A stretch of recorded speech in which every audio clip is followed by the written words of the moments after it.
And I do believe what God is calling is individuals that have godly reputations of their own to join in the restoration of this tabernacle of David. One of the promises that we have in the time of the end. And yesterday when I was speaking, I was talking about a sliver of time in which we're alive, just prior to the coming of the Lord.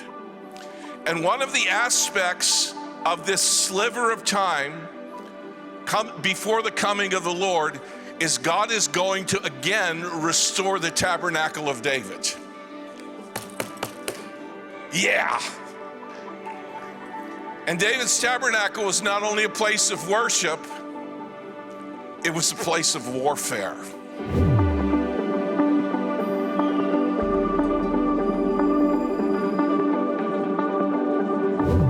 And the Philistines were gathered together in a troop. And there was a piece of ground full of lentils. Let me explain this. Lentils was the common crop of the day. It wasn't worth much. As a matter of fact, you could say it was hardly worth fighting for because it was so common. But this guy took a stand on the ground and he says, I'm not moving.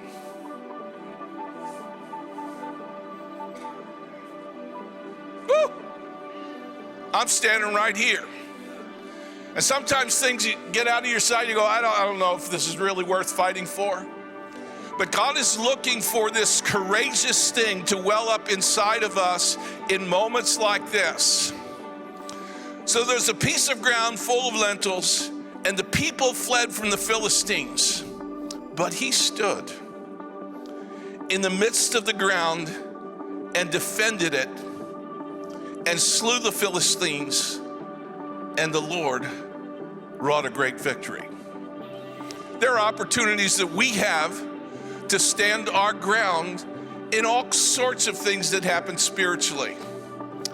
This guy distinguishes himself in that moment of time and will not back down.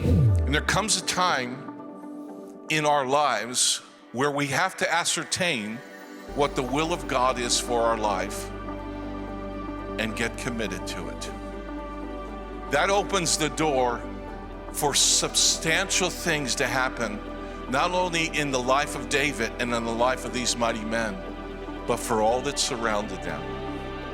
I do believe we face moments like that periodically in our life, where God gives us some level of heavenly inspiration about the course of action that we're supposed to take.